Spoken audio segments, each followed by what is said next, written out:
Greg. I'm the lead singer for Lipstick Generation. And I'm Steve. I'm the bassist for Same. And welcome to the Lipstick Panel. Today on the Lipstick Panel, we are talking about the REM album Reveal. And why are we talking about this random REM album in the catalog? Because one of our regulars on the program, Victor Krause, covered this album in its entirety. But we're not talking about his album today, because fuck him. No, we're talking about the REM version. We'll get to his on a different episode. But yeah, we're talking REM Reveal. This is what, the sixth album in the catalog? That's right, number 6. Is it really that low? Came out in 1988. I thought it was like 12 or something. Yeah, what number is this? I think it's their 10th. Their 10th. Okay, that makes more sense. Wikipedia says it's the 12th. All right, so it's the 15th album in the REM catalog. Typically, we go around the panel talking about our history with the album. And, oh, wait, we need to introduce our guest. Yes, we've got Victor Krause on the show. Welcome back, Victor. Hey, I'm going to die after this. Yeah, you are. And hey, who's that over there? Oh, wait, it's the ultimate villain of podcasting, Gavin Wallace-Ailsworth, here to villain it up or here to hero it up. We don't know how he feels about the album. Spoiler alert, I do. He sent me a message about it. Spoiler alert, he sent you his rankings. That's cheating. That's right. I just sent him my rankings, and my rankings were decorated with my feelings. Yeah, they were. I do the same thing. Include many, many notes. That way I don't have to remember what I thought about an album.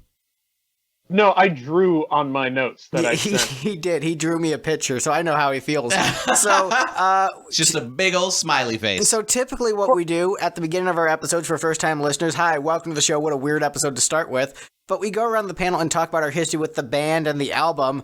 You know what? Here's the order I think we're going to go in. We're going to start with me. And then we're going to go with Steve. Then we're going to go with Gavin. Then we're going to close out with Victor. I think that's going to be the way that's most painful to Victor's soul. So, hey, Victor, thanks for being a good sport and coming on our podcast so we can ruin your day. Good. Very, very good. I mean, well, hey, he got to pick the topic, so really, this is what you get, buddy. Welcome to the show. Oh, I know it. I know it. So my history with REM is my dad had a couple REM CDs kicking around, and I thought they were fine and listened to them and enjoyed them, and just kind of know the singles, don't know the album super well. I knew this album primarily because Victor asked me to listen to this. Well, actually, to listen to his REM cover album and offer mixed critique. And what I did was I A-B'd it with the original album just because I was curious, and was really impressed with how different the arrangements were on Victor's version, but they still kept the melodies intact and was just a really great companion and was in some ways stronger than the original album. And so, I enjoyed it, listened to it a few times, and then didn't really go back to it until this episode, and then remembered a lot of the songs, like, oh yeah, I like this CD. This CD it's not my favorite REM album, it's not my least favorite REM album, it is remarkably fine. I think it's good. I give it a thumbs up. I don't think it's a bad album. It might be, perhaps the one for all of the, REM catalog, that it's a whole lot of ballads and kind of slow. But you know what? Some good songwriting. I like it. Steve, how about you? What's your history with REM and this album and your general thoughts on it? So, I was mostly familiar with REM for the singles, and then we listened to, I forget the name of the album. Life's Rich Pageant. Life's Rich and Pregnant. I listened to that like 4 or 5 times for the podcast episode and generally enjoyed it. It was a young, hungry alt-rock band, being energetic and doing cool stuff. And then we're like, oh, we're listening to the one that Victor covered. James is his stage name. And then I queued it up this Monday. I said, all right, I'll listen to it at least once a day for this week. And then by then I'll have, heard it enough times to have a good idea of what's going on. I listened to it on Monday. I was like, oh no, this album is pretty boring. And then I listened to it Tuesday and I was like, oh no, this album is still boring. And then I listened to it every day this week. And then by Friday, when I was actually going through and doing my rankings, I was like, this album's like Gish. It's just like the same drum beat. None. Oh right, I forgot to mention my hot take that would anger everyone on the episode except for Victor. Better than Gish.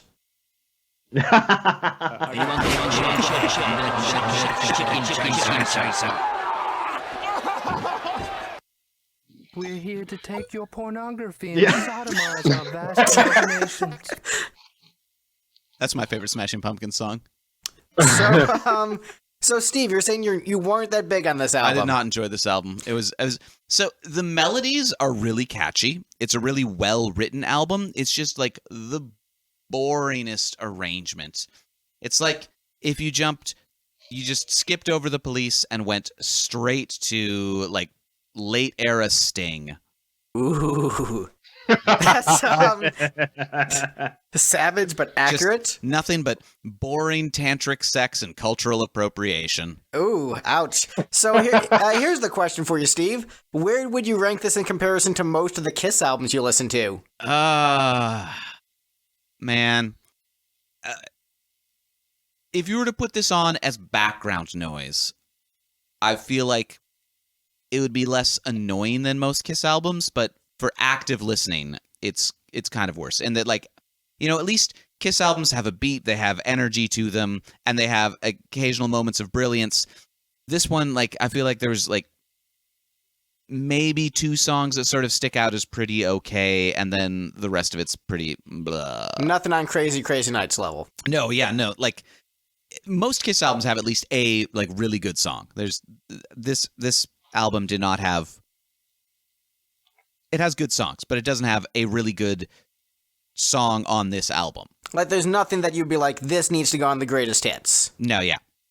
This needs to go on the re-recorded 25 years later with completely alternate arrangements album. Oh, speaking of that, that's what Victor did, but he's not the one who gets to talk next. No, next up is Gavin. Hello. Hello. So I got into REM. Like Greg, my parents also had a couple REM albums. I believe they had Automatic for the People and Out of Time, which I never really listened to, but like just from the radio, I knew the hits and I liked the hits. And, you know, Man on the Moon was, it still is for some reason, one of my favorite movies of all time. So like, It was a good movie. I liked it. The Great Beyond and Man on the Moon are excellent songs. And, but from there, I got into Patton Oswalt's book, Zombie Spaceship Wasteland. And he has this whole chapter about how Fables of the Reconstruction was a very important album to him around the time that he was coming out of high school and heading towards college. And after reading that, I was like, well, I should check this album out, you know. And I fell in love with that album, and I really love a lot of early REM. And I have learned that I do not like later REM all that much. This is all above the pistachio barrier. I will say that. Oh, fucking thank Christ. But a lot of it, I have another threshold related to the Pumpkins that much of this album does not beat. And I don't know where that will come in on the ranking. But we'll see. I actually didn't include it math-wise. Oh, no. Okay. Well, I think there are only 4 songs that beat the Billy Corgan's nipples barrier. The B-nips barrier. You've seen them now. We found them. We found the photos of B-nips for you. Oh, they're terrifying. And, they're exactly everything you imagined they would be. I actually haven't seen them. Steve, pull them up. Okay, this might take a little bit of searching. Come Give me a minute. Jamie, pull that shit up. You just got to look up the Future Embrace photo sessions or whatever. But there are 4 songs that I think are better than Billy Corgan's nipples, and the rest, quite honestly, I don't know if I could. Like, I've heard this album quite a few times now. I don't know if I could sing even a lot of the songs that I liked back to you. I can do it. All the way to Mero. So, that's like half the album. It's true. He makes this album makes like mid to late period Radiohead look like makes it look like I don't know, insert a band that has memorable melodies. Styx. Styx. Okay, hang on, that's Greg, not me, but You're saying Styx doesn't have memorable melodies? I'm saying that I like Radiohead better than Styx. Well, I mean, I don't. But also, I'm an old man, so old man. I'm older dread. than you Whippersnapper. whippersnapper. How old are you? I'm 30. Oh shit, you're ancient. Yeah. Damn. Yeah, Greg's not going to be 30 for months. Right. Like a I month saw from Kiss when this on the episode will reunion come out. tour, mind you. Oh right, I How old I forgot. am. With backlog, this will maybe come out like on my birthday or something. So I might be 30 at this point. So haha, take that. I'm as old as you. You old motherfucker. But so Gavin, not a fan of this album. No. I wouldn't say that I hate this album, but I probably will never listen to it again. So I will listen to Victor's version, and I'm excited to hear that. Yeah. Well, in terms of booking, probably won't happen till at least December because of all the episodes we have backlogged. Or Cool, for that's- you listeners, maybe it's next week. Who knows what the way we're releasing these episodes? So, Victor, how you doing, buddy? I'm having a great time online.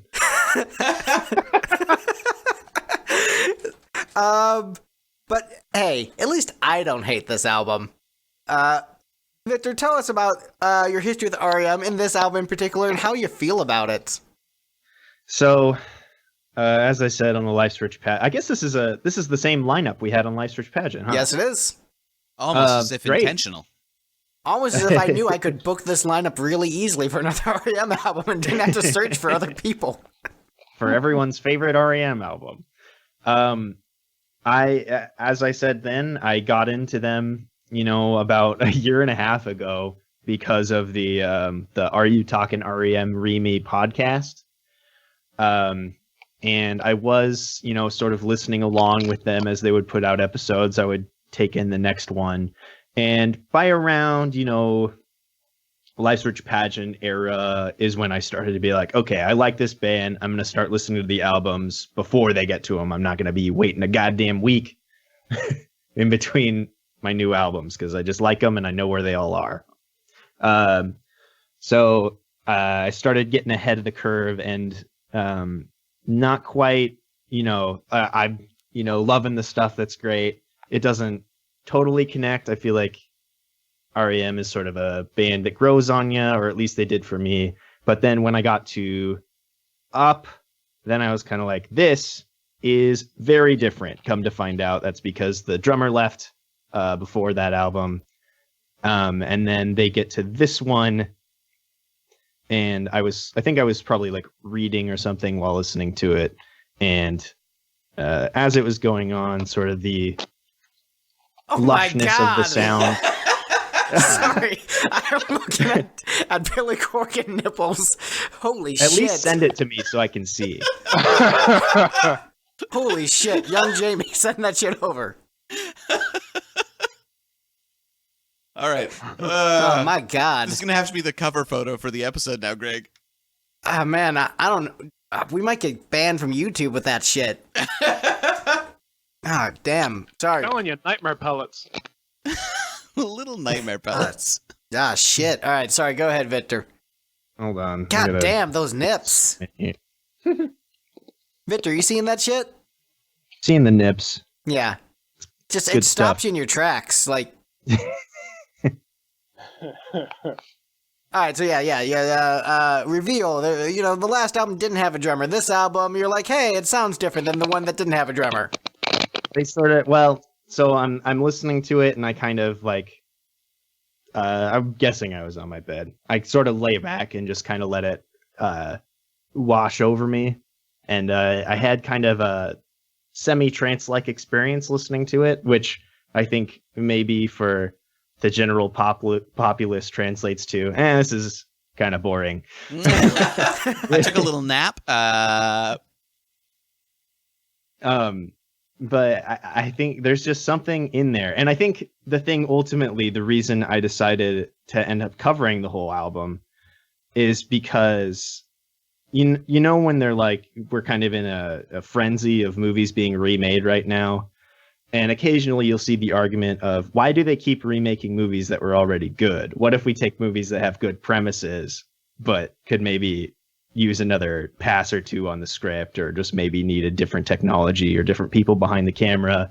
And this one, I think this is an album that has 5 songs that are probably in my top 20 REM, maybe even 3 or 4 that are in my top 10 REM songs. But I think this album is like such a bizarre combination of things that are really great and things that are really flawed. And in a way, even though I don't think it's the best REM album, I think if I'm trying to be sort of objective about it, it's probably not even close. But in terms of being my REM album, which is meaning I sort of own it because nobody else really likes it, it's very difficult to wrest that feeling away from me. As a man who loves music from the Elder, I understand, my friend. I understand liking really shitty albums that the fans of the band think suck. So what you're saying, Victor, is that you recognize that this album sucks, but there's just something in you that compelled you to fix it. I think that this it's album like he really wanted to remake Meet the Fockers. I also love music from the Elder, and I don't understand the worship of this album. Well, you know, I don't know if there's any worship going on. Well, you know what we should do? You mean from the general populace or from me? From you. From anyone, but you as well. Fair enough. Well, I think the best way to do it, let's just get into the ranking song by song, and maybe Victor's enthusiasm will rub off on us. You know, we'll hear the songs in a different light with a different approach. Because, look, that's happened on the show where someone has talked about their love for a song, and it's made me reevaluate it. So maybe Victor's positivity and enthusiasm will rub off on us, and we'll realize, you know what, this album isn't so bad. I'm sure that's what's going to happen. Such optimism. So, for first-time listeners of the show, this is a ranking show. So each panelist votes on the songs from best to least best, and then we add up the points of the panel to see where the songs stack up. So, coming in as the least best song in our ranking, we have Saturn Return. Victor, I don't remember what this one song sounds like. Sorry. Hey, Greg, you know the band Ragnar and the Fighters? The one that has like all the...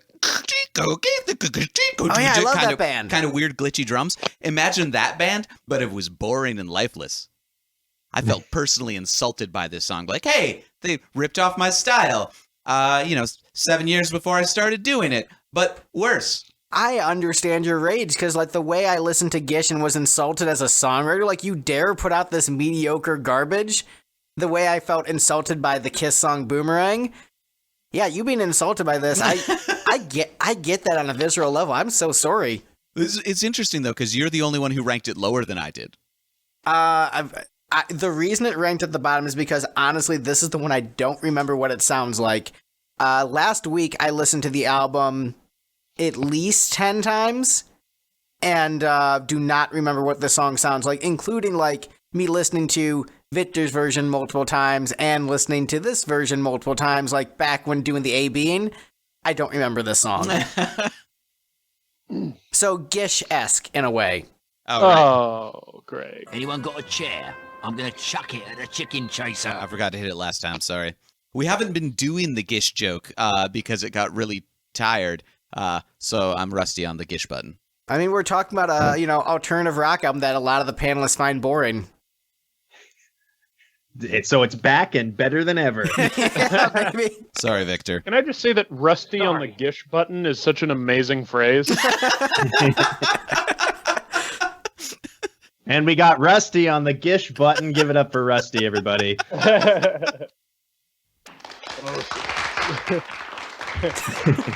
Sorry about that, guys. I'm rusty on the Gish button. Beautiful. So yeah, I ranked this at the bottom. Steve only ranked it second from the bottom. There was another one that just like philosophically within the context of this album I found worse. Yeah, I saw your notes. Did I rate this one the highest? No, Victor did. I doubt it. This is one of the 5 for me. Victor, oh, wow. Victor gave it 8 points. You gave it 7. Yeah. Can you describe to me why you like this song that I can't remember? Me? Whoever Or both. wants to Either go. one of you who can remember Well, how I it don't goes. like this song.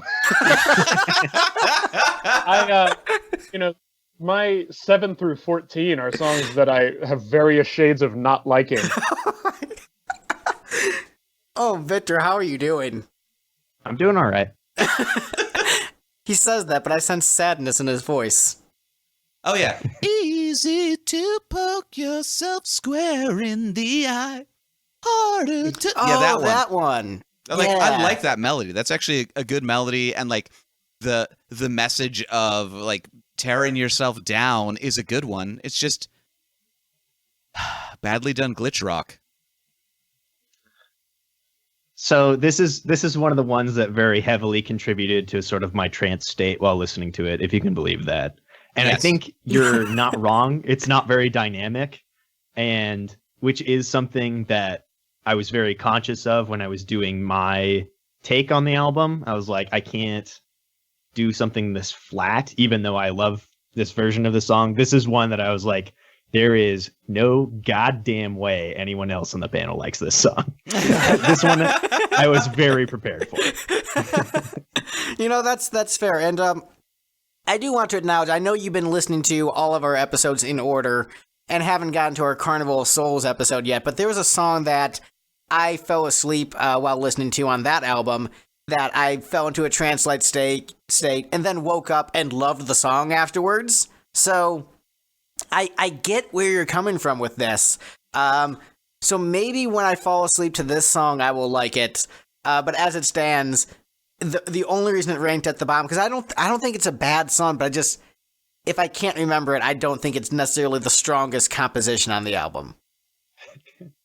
And it doesn't really help that the chorus and the verses are almost exactly the same.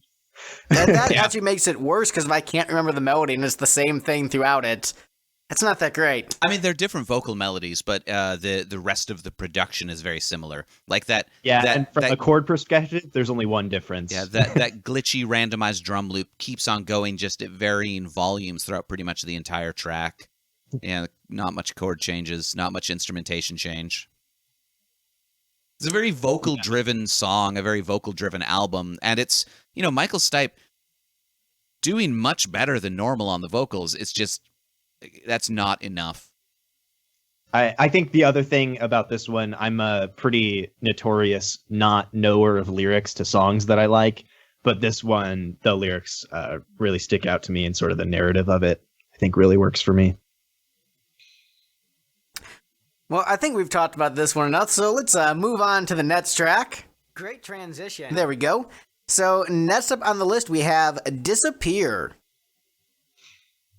I ranked this second from the bottom, and it ended up here. It sounds like Radiohead, but not as good, and I already don't like Radiohead, so there we You go. also tried to claim that this song is like Salisbury Hill by Peter Gabriel, which That was a troll statement, because I believe Okay. being the Detroit Rock City of the REM catalog. No, that was me trolling. This song is believed to be inspired by the Radiohead song "How to Disappear Completely." Oh, well, there you go. yeah, I read about that. Yeah. But look, the song is. I mean, it's not. I wouldn't say this is a bad song, but it doesn't. It doesn't get my blood boiling. Doesn't get me pumped. Is there? Hang on. Nothing on. There are good songs on this album. I will concede that, but not even the good songs on this get me pumped. This isn't like a very pumpable. No, this is like album. workout music, man. This is like a very pumpable album. this is like the lifting, I guess. But yeah, no, this is you lift, you get pumped. Like Arnold Schwarzenegger, you're all about feeling the pump, like you're coming all day. after that day sleeper wakes up, you got to get to the lifting or whatever. Yeah, I got REM jokes Got them all damn day. all damn day. Green Grow the Russians. Oh, we're doing REM jokes? Yeah. Remember that time that they collaborated with Radiohead and did How to Disappear Complete... Oh, damn it. How to dismantle an atomic bomb completely. Oh, there you go. That's not them. That's not them. Straight up. So I have nothing but jokes about the song because my notes entirely consist of "hit the drums, Joey." That's all I wrote, and I don't remember any of the rest of how the song goes. They must That's not one of have. They must not have got along well with Joey Waronker, or however it's pronounced, because for like the whole album, he must have been. It sounds like he was in a studio down the street, and they just kind of pointed a lone SM57 at that studio, and that's how they got the drum sounds. And then they decide, you know what? This is too loud. Let's bring it down in the mix. He's shouting too much on this album. Yeah, let's put a low pass filter on that.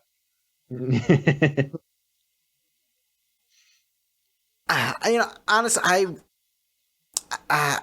man, I like this song, but I just don't have much to say about it. It's fine.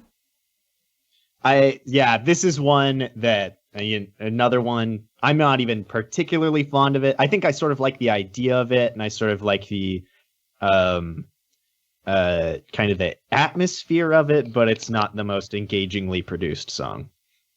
In fact, it might be the least engagingly produced song on the album. And part of that is because it's so weird and then also so slow. Well, I think we've beaten this one into the ground. Let's move on to the next one. Transition. Next up on the list, we have Chorus and the Ring. How's this one go? This is the one that kind of sounds like an Irish folk tune. This is the one where Joey doesn't hit the drums. Oh, Man, I'm not used to Steve being like this mean on an alternative rock episode of the show. Well, they were hardly alternative in 2001. I've already forgotten what song we're talking about. Chorus and the Ring, the one that sounds like an Irish folk song. I guess. I don't know. which apparently the vinyl was broken up into a chorus and ring side, which bold to assume that really any of these songs have memorable choruses. Or have any sort of ring to them. I mean, they're sort of circular. They're ring-shaped. I'll give them that at least. I am actually genuinely shocked that I am like one of the more positive people on an alternative rock episode of this show. I'm gonna disagree with you there, Greg, on the word rock And alternative. I mean, by 2001, REM was pretty, like, at least, I mean, I could be wrong. They had the Correct me drummer if I am, but They had the drummer from Beck on there, so I don't know. That gives you a lot of alternative cred. And the thing is, like, alternative rock has always been a dumb moniker anyway. He's right. Because, like, alternative, like, all those bands that were so against the mainstream, like Nirvana and Smashing Pumpkins, if you're signed to Geffen Records, you're not really that indie or alternative. that's true. That is a fair point. These guys were pretty alternative to Nickelback in 2001. Yeah, so there we go. Alternative to Nickelback. This or Nickelback, your choice. Actually, Nickelback isn't that bad of a band. Oh, Greg. They write catchy pop singles. They have that disco song. They did that album with Mutt Lange. You know, that was pretty good. A lot of people did albums with Mutt Lange, Greg. Yeah, and they're all pretty good. Didn't Shania Twain do her album with Mutt Lange? Yeah, it was really good. It was not. Give me Bruce Fairbairn every day. Any day. I'll take Psycho Circus.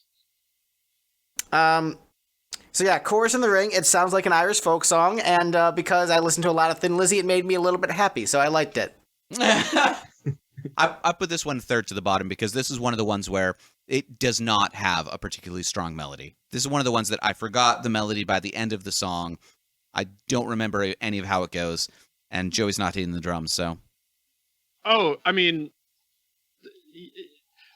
yeah, no, I couldn't tell you how this song goes. I just have vague memories of not liking it, which is now that all the rest of us have shat on this quite thoroughly, I'm noticing, Victor, this is in your top 3, right? You might say that.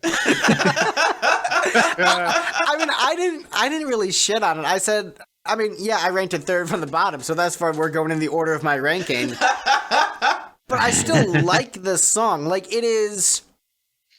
If I was at like the local Irish pub and a band was playing this song, it would fit in well with their set, you know, in between, you know, Danny Boy and Whiskey in the Jar. And you know what? That makes me smile. This would be the song where I go to buy the Irish band's t-shirt during when they're playing. So this sentence is falling apart as I'm saying it, so I'm just going to give up on it. This is the sentence where I go to buy the Irish band's favorite beverage and consume them and not hear this song. All right, I'll help you with this, Gavin. This is the song where you go to pee. Oh, I'll pee anytime I damn well want, right? I'll pee during songs that I like. You don't get to tell me when I pee. Hey man, you do you. So Victor, chorus in the ring. Why do you like this?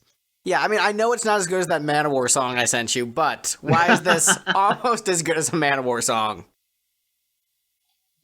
I mean, this is track 10 of a 12-track album. And I think if you were not into the album by the time you got to track 10, no goddamn way in hell were you going to like this. Probably a fair assessment, yeah. I don't know. Something about it just clicked for me. There's sort of the simplicity of it. It's like 2 chords for the verse, 2 different chords for the chorus is a thing I can appreciate. And I like Michael Stipe's performance on it. It's sort of just a simple little thing towards the end of the album that really clicked with me. And it's also one that, like, when I learned to play it, it's one of my favorite songs to just like kind of pick up a guitar and play, because I can sing it and sort of spacily jam out. Although I will say, listening to the album a couple of times for the first time since finishing my cover of it, I think I am not as in love with sort of the production side of it as I used to be. But I think from a songwriting standpoint, it's still one of my favorites. But does this include the line, "The Machine of God Ring"? Is this a Smashing Pumpkins cover? Yes. If only this was a Machina-era Pumpkins tune. Shoegaze masterpiece. Ooh, there you go. So, see, this is a great shoegaze album. I don't know why you guys don't like this. Well, I've never been the big shoegaze advocate here. All right, so I don't know why Steve doesn't like this. So, it's boring alternative rock. You should love it. Look, I'm sorry, that was mean, but also it was... No, I was sort of... a shoegaze reference was sort of inevitable on this episode. And I feel like... We just like different kinds of boring music. Right, good shoegaze, has... No melody, but it really lush production. Like, all right, I guess they're just going to keep going. You still need intensity with shoegaze. Like, good shoegaze needs, like, some kind of energy behind it. And so why did you like Machina 2? Because there's fine.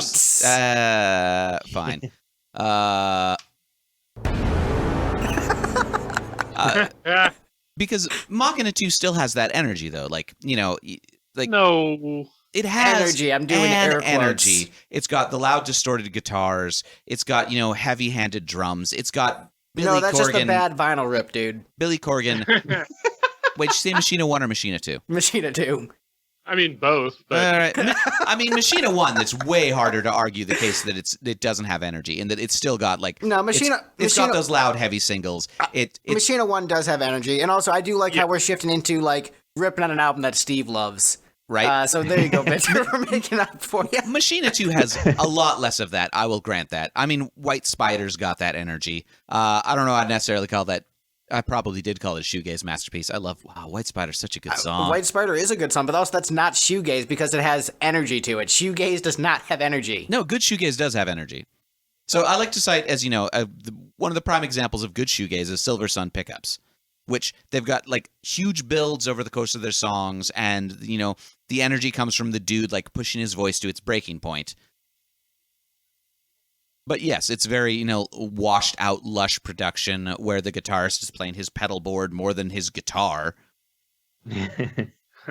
So I think that does say one thing about it. When I play it, the kind of the highest notes in the register of the of the vocal part in this song are pretty high for me, so I do have to come in with a lot of energy, so maybe that helps me a little bit. Oh, nice.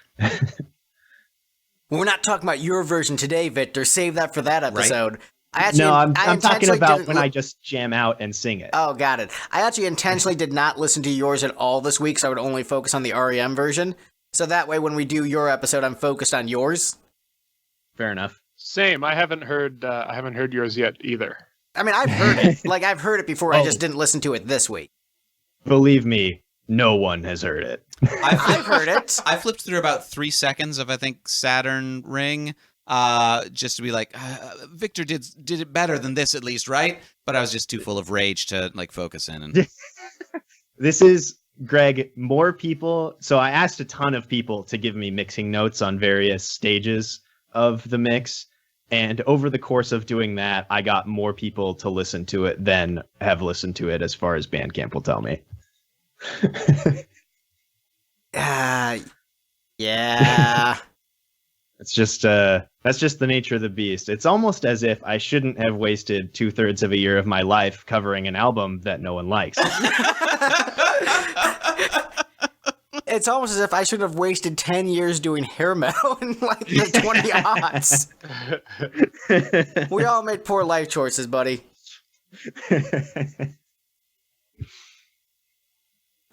So yeah, I'm just going to transition to the next song on the ranking.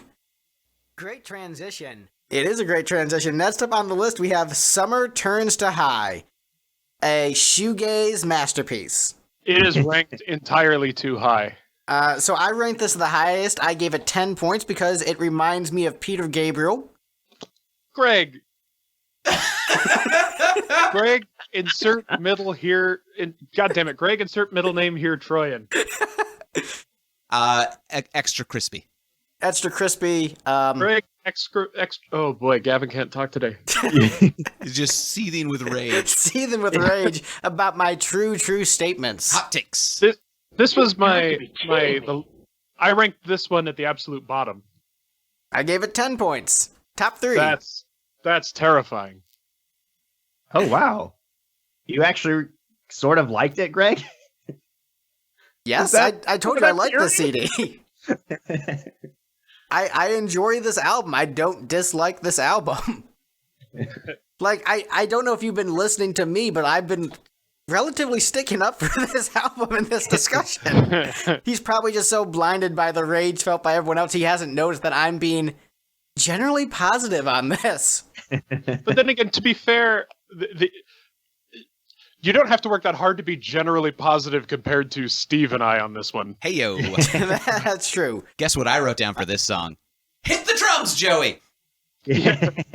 But it's in the middle because I vaguely remember the melody. The melody was at least catchy enough that I remember summer turns to high summer. What I like about this one, it does build a Genesis-esque soundscape. And it's very rich, lush, and full sounding with a soothing Peter Gabriel-esque melody. And honestly, if I didn't know this was REM and you told me to guess who this was, I would probably guess Peter Gabriel or Peter Gabriel era Genesis. Okay. I can reasonably understand why you would guess solo era Peter Gabriel. But to say that this would be on something like The Lamb Lies Down or Selling That's England true. by the Pound... It would be too obvious of a pop single for those albums. I get that. Oh, no, Counting Out Time is a... How can you get more of an much more of an obvious pop tune than like Counting statement. Out Time or It? You took the bait. Wait, I have a troll button. Bait. I'm an agent of chaos. Or like I Know What I Like in Your Wardrobe. Yeah, no, those songs are catchy. I just baited you. I didn't think it would burn so fast.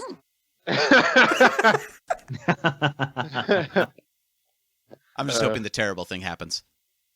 All I'm saying. Oh my God, you have a Summer Turns to High drop. 2001 was a year rife with tragedy. The world at that time did not need this song pooting around.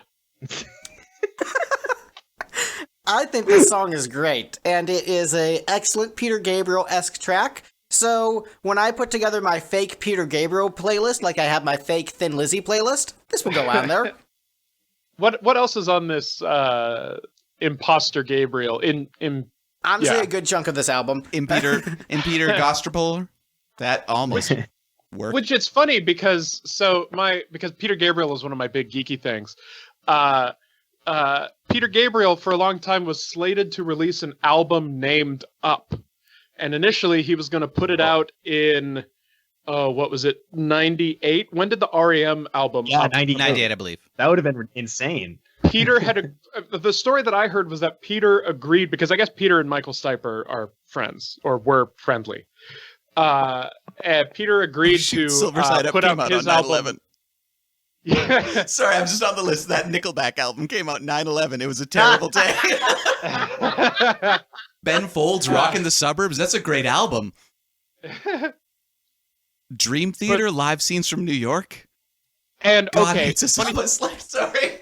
the funny thing about that album, do you know what the original cover art was for the? Look, you should find the original cover art for Live Scenes from New York. Just do it. Is this a Spider-Man trailer situation? Very much so. Yeah.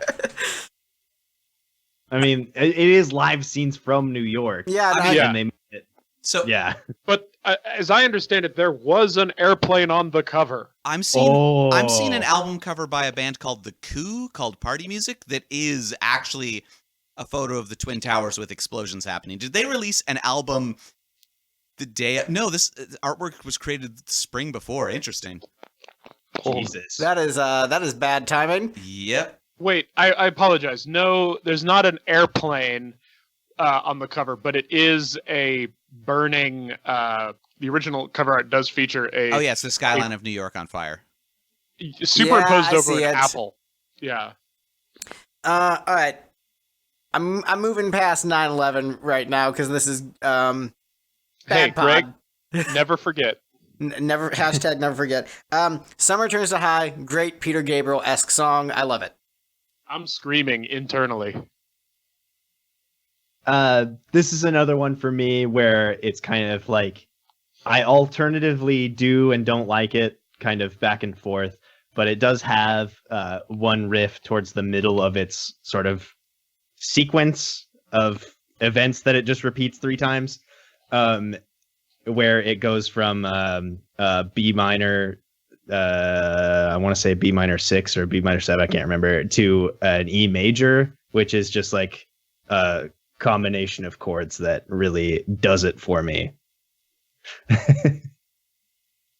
And there's a couple more of those on this album, but this is the most overt of them. So we can all agree Summer Turns to High, shoegaze masterpiece. Next on the list, we have Beat a Drum. Hey, How does this one go? This is my bottom one. Guess what my notes on it are? Wow. Beat a drum, Joey? You got it. So here's the thing. This song, I think, has a really great chorus and, dare I say, Beatles-esque guitar line during the chorus. So high praise coming from the man who cites the Beatles as his favorite band.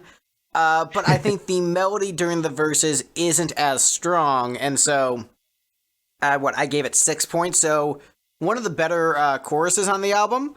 Just like one of those feel-good choruses, just, uplifting. But I think because the verses are a little bit lackluster in comparison, is why it ended up being in the middle of my ranking. A majority of my order for this album is just kind of the track listing with some some shifted tunes. You pulled a Steve. Kind of, but it wasn't intentional. It just kind of The more you listen to the CD, the less you liked it. Yeah, and I always, the way I do my rankings for all the episodes is I always tend to start with the bottom and the top at the same time. I get my most favorite, my least favorite, knock those out. Right? Summer Turns to High was my bottom. My top song has still yet to be said, and hopefully it's everyone's top song. Oh, surely. I'm looking at this list. No one is happy with this ranking. Actually, Greg and I both called the top song. Oh yeah, actually, I'm happy with this ranking. No Wait, one else is. Did I not call the top song? No. Why are you all so wrong about this not very good album? Right? Do you really want to die on this hill, Gavin? Look, if there's any hill on this album worth like stubbing my toe on, I will I will stub the hell out of that bastard on this one. I will stub it to the bone, baby. So, Victor, you ranked Beat a Drum pretty high. What are your thoughts on this song? Beat a Drum is, in fact, in the top 5. I think, it does have a little bit of, like, sort of the Beatles thing, and I hear what you're saying, Greg. I think if it was, like, 10 BPM faster, you might hear it a little more. But this is another one that I just sort of enjoy singing along with and picking up a guitar and playing. It's a lot of major chords, which really makes the minor chord at the beginning of the chorus stand out if you're not everyone in the world and you're just me who likes this album. I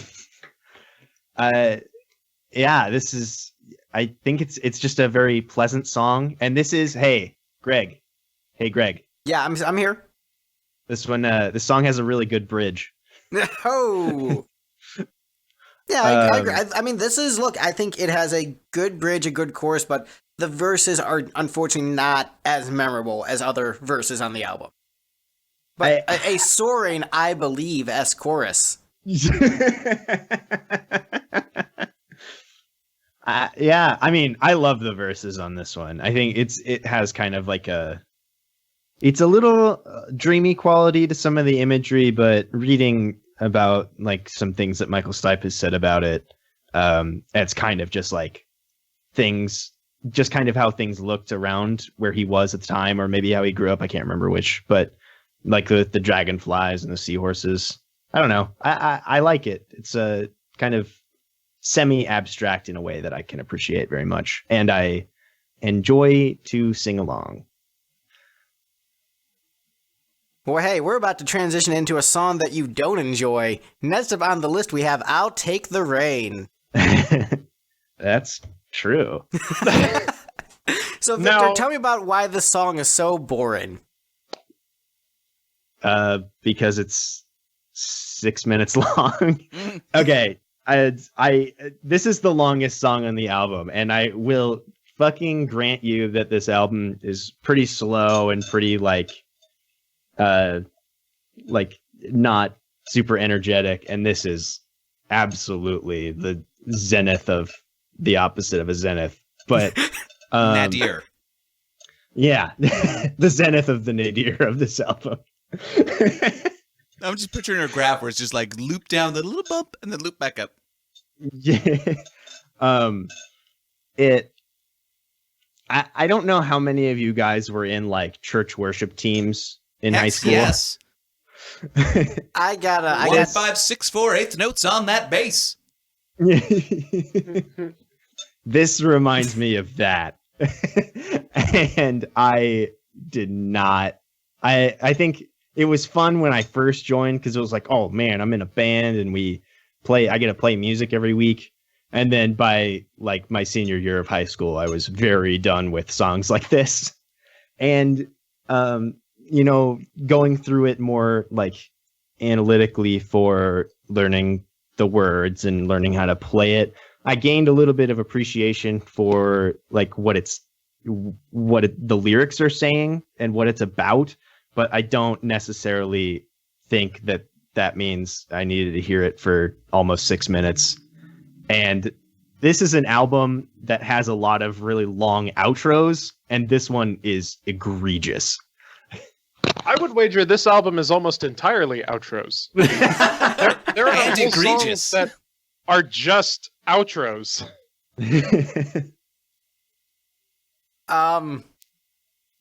Counter. I think it's catchy. I ranked this one third, actually, because this is the one song I'm willing to give a pass for the just like, indefensible shoegaze thing, because whatever, it's the second to last song on the album. You're allowed to have one of the last two tracks just be like that quiet, lush, no drums thing. Sure. Joey can take a break, I guess. He doesn't need one, but he can take a break on this one.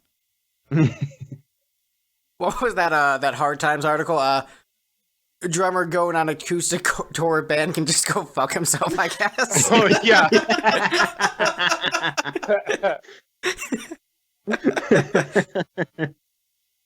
This I find it interesting that this song was released as a single.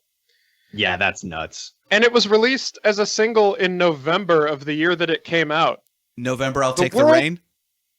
Yeah, the world didn't need that at that time. My 9th birthday. Was November of 2001? Yeah. Happy belated birthday / early birthday for 2019. Yeah, I mean, when depending on we're what. recording this episode, happy early birthday. When this episode comes out, happy belated birthday.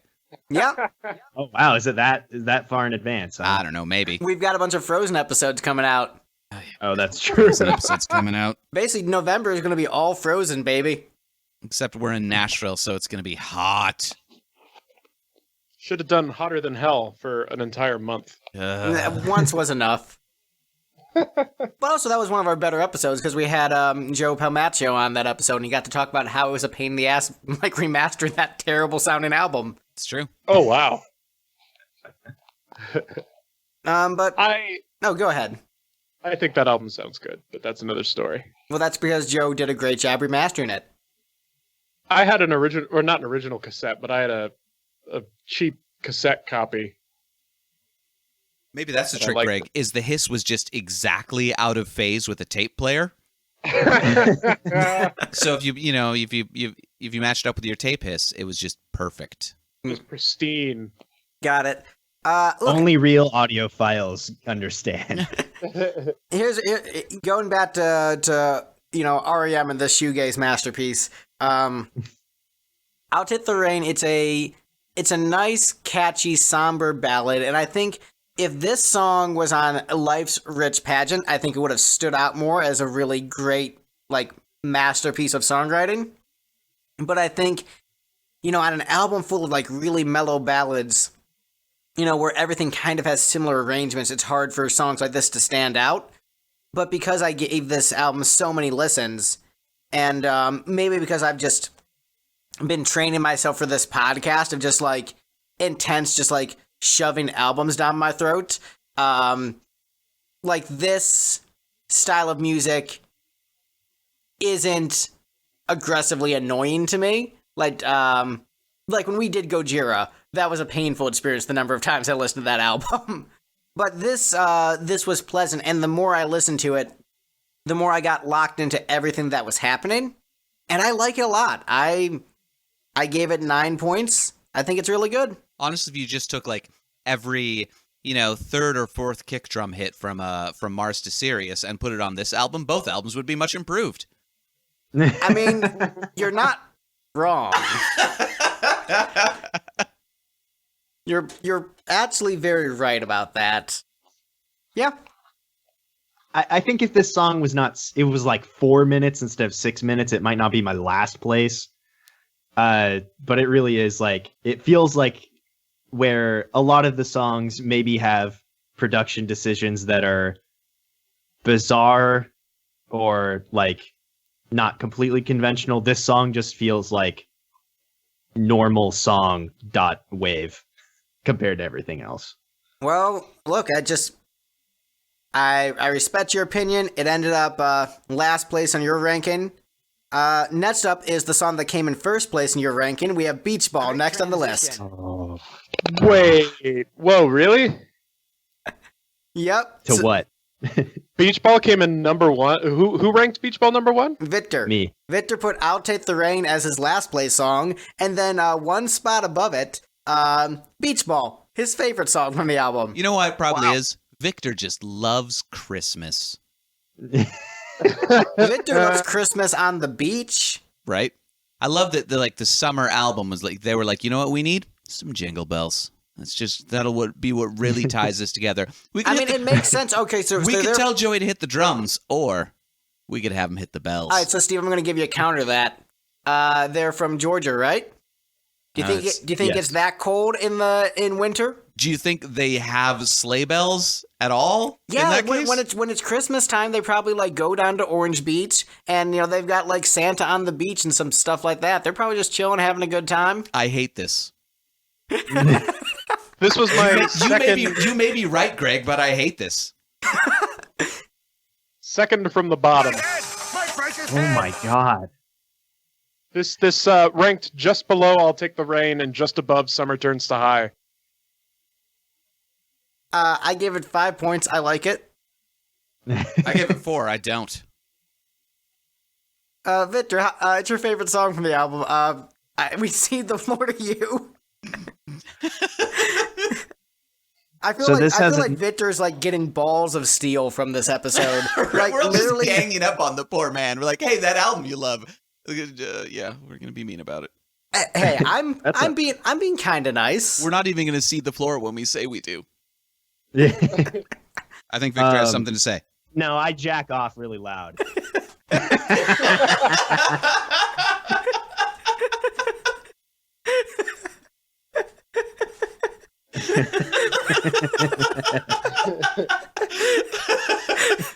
Balls of steel. Balls of steel. So That's I'm why doing it's so a loud, because cursory. it's made of steel. Yeah, it's clang, clang, clang on every stroke. I'm about to make a statement here. I have one more album to look at before I can make it. I think that this is the third best closer of an REM album. I'll open that way. Where does Wendell G compare? Below.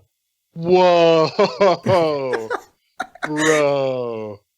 I think the only are Me and Honey and Find the River. I don't know what albums are those. I don't know. Out of Time and Automatic for the People, respectively. The two the ones you grew up with. Well, I didn't really listen to them. They were just on the.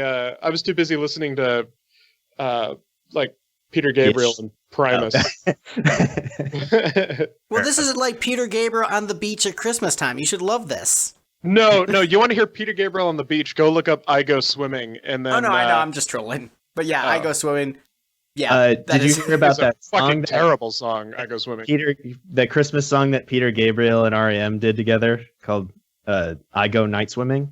She was probably attracted to you. Really? She was leaving her sense. I guess a lot of women are I actually messed that drop up. It's supposed to be just Fran Drescher's left, but I accidentally exported the entire recording. Are you just playing a whole episode of The Nanny right I guess I am. Can you cut that? You're gonna get copyright stricken by Fran Drescher. Franny D. Yeah. Young Jamie, you done fucked up. Done fucked up. So Beach Ball has another like musical trick that just really works for me, which is 2 major chords, a minor third apart, which is basically the entirety of the verses. And then I think the other thing is, since I was in my benign trance for this album, by the time we got here, and it has kind of like a full arrangement with the little horn section, and then you got the strings at the end, and like it's good stuff. I think it's goddamn wonderful. I love this song so much, and I'll probably get into it more on the re-reveal episode, but this is one that I looked up the lyrics beforehand, and then kind of I rewrote a lot of them so they could be more personal to my experience, because I loved this song so much and I didn't want to mess it up. So I wanted to at least be able to sort of pretend it was a different song when I was doing it. But this is like a top 1 or 2 REM song all time for me. And feel free to say whatever you're about to say. I like it. I'm not in love with it, but I really like it as a closer on the album. But I think it's just just a fun, cool, like, yeah, we're at the beach and it's Christmas. This is cool. It's all right. If it's like a thumbs up or a thumbs down, definite thumbs up. Definitely like it. It's the kind of thing where, I think by the time I get to it on the album, I'm kind of done with the album. But then I remember, Beach Ball's pretty good. So like I'm a little bit worn out, but once I get like into the song, I'm like, yeah, this is good. I'm enjoying it. Some nice JRPG-esque strings. Those nice MIDI strings are pretty awesome. That is not a compliment. It's a compliment for me.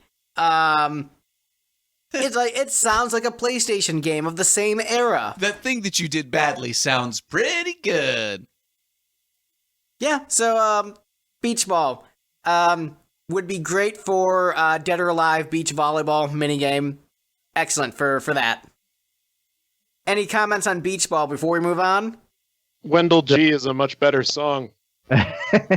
Wendell G's all right. I'm just confused by the idea of playing DOA Extreme Beach Volleyball with one hand because the other hand is plugging your ears. Hey, Greg, by the way, those are real strings. Oh, those are real strings? They're just bad at playing them. Oh. Wow, they produced them in a JRPG-esque fashion. That's amazing. They didn't like the string players either. They put them in the same room with Joey. Just one SM57 pointed at the opposite wall where they were. My guess is that anytime after Green, there's not too much more in terms of fake instrumentation on their albums. Well, man, I like it less now that I know it's actual string players and that they just didn't use a MIDI sample. Beach Ball at the bottom of my list. Absolute bullshit. Terrible song. You're ruining it for me. You're ruining it for me. You ruined the beach for us. There were a lot of string players on this album. Victor, how are you feeling about the fact that you came into this like maybe optimistic that you might change our minds and teach us something new and unique that would make us love this album, or at least hate it less? Optimism. And then it's getting worse. My optimism was a complete joke. I knew this was going to happen. Hey, Victor, I like it. At least you got me to like this album. But you're liking it less.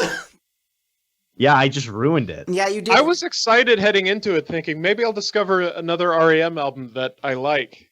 Gavin, have you heard like anything past this? Not in its entirety. I remember like selected tunes, like what was that tune? Bad Day. A bad day. You had a bad day. Na, na, na, na, na. Or like that's like the best REM song.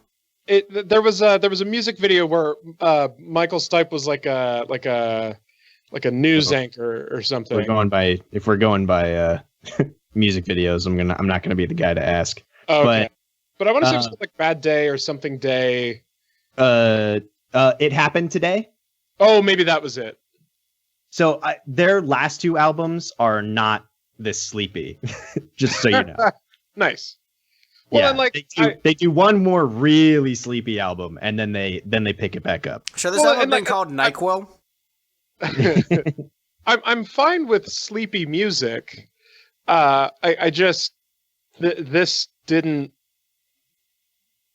You know. He's that enthused about it. Yeah. I think Victor knows.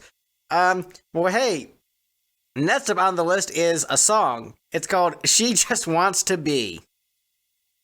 Really? Oh, this is one of the good ones. Oh, okay. Yeah, I like this one. Yeah, this is This one sounds like REM in their prime, but on this album. Oh, wait a minute. Hang on. I was getting confused. This is the best of the bad ones. Never mind. I got it mixed up with Imitation of Life. That's a much more reasonable statement. But yeah, She Just Wants to Be. I think this one has more energy than a lot of the other tracks. Good momentum to it, catchy. I think it'd be like if this was on a different REM album where there was more up-tempo tracks, this would offer a nice ebb and flow. But on this album, this is the energetic track, so that's a bit odd. But I still like it. I think it's a well-written song. It's catchy, memorable. What's not to like? Victor, you ranked it second from the bottom. What is not to like? I was about to say something that was going to get me laughed out of this entire podcast. I was going to say... No, we need a bad guy for the episode, so... It's a bit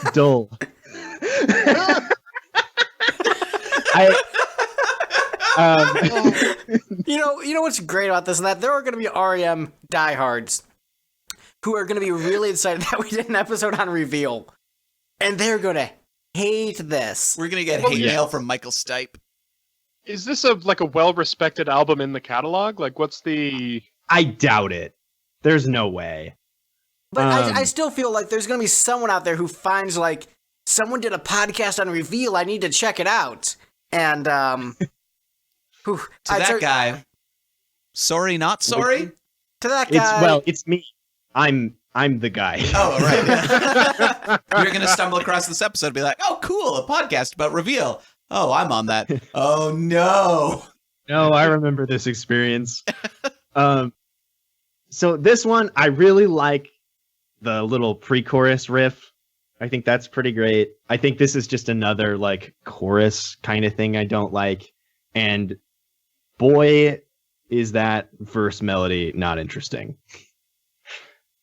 I feel like I had that note for so many tracks on this album, though.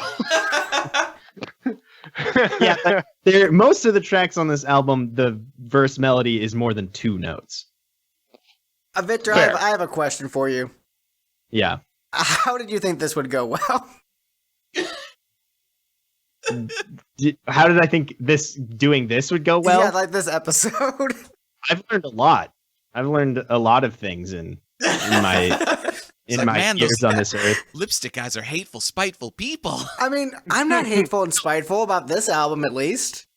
I told you, even after doing Life's Rich Pageant, I was like, we should just go chronological. Let's just go chronological. And we were like, no, we got to do this. And then we got to do your album after that. He was right, Greg. He told us all along. Well, here's the reason why I didn't want to go chronological. Because we're doing so many like different albums right now that if we did chronological, we might not get to this for like 6 years. That's But fair. then you'd to hear Fables of the Reconstruction and it would all be worth it. Yeah, they have like, objectively, they have better albums than this. Oh, Fables is a remarkable album. This album, I think if I'm looking at it objectively, is probably not in their top 10.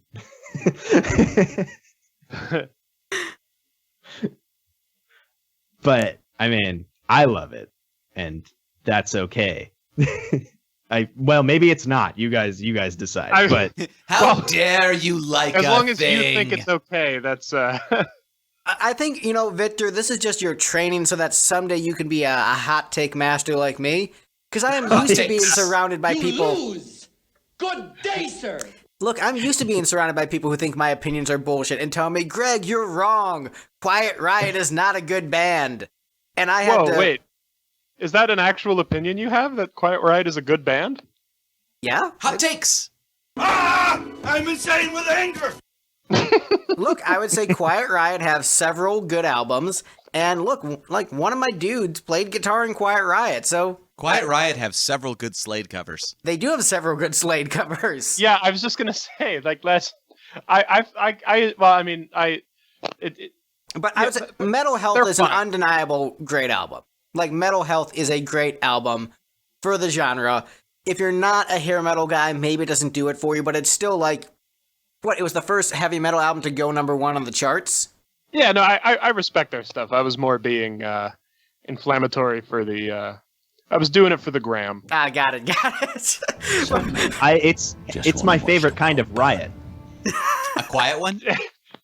Yeah. Given the fact that you like this album, I would agree with you. Hey-o. But what I'm saying, Victor, is like, I'm used to having to defend my bullshit opinions, and so you're just toughening it up so you can be hot take Victor. Hot take. Yeah, What a one guy. of these days. Just hang in there, buddy. You're doing great. Just wait till we do some Jethro Tull albums and I'm the one, like, backed up against a corner going, no, guys, it's great, I swear. When the aliens arrive, the first thing they're going to show us is the dude standing on 1 foot playing the flute. I do insist on starting with Crest of a Knave if we're doing Jethro Tull albums. Oh, Greg, how are you going to take, like, my hot stance and then, like, just throw a fucking habanero in there? Look, they don't call me Hot Take Troyan for nothing. Hot takes. That's a good point. Terrible. You little steel monkey, you. I mean, Wait, that was might, on Crest of a Knave, right? That might be the best Jethro Tull song. Anyway, next up on the Oh. list. Sort of their beach ball. Jesus. Next up on the list, we have the song that I ranked second in the ranking. We've got I've Been High next on the list. Whoa, wait, what number are we at? Top 4. 4, yeah. So Okay, we didn't actually get my acceptable. thoughts on the last one. They're the same as this one. Everybody say it with me. Hit the drums, Hit Joey! the drums, Joey. All right, is that that's your thoughts on I've Been High also? Yes. Okay, then feel free to just hit random drops when you see That's my appropriate. plan. I've Been High is another great Peter Gabriel-esque song going on the fake Peter Gabriel playlist. This, it's probably the closest. It's the one that I could see most like being confused for a Peter Gabriel song.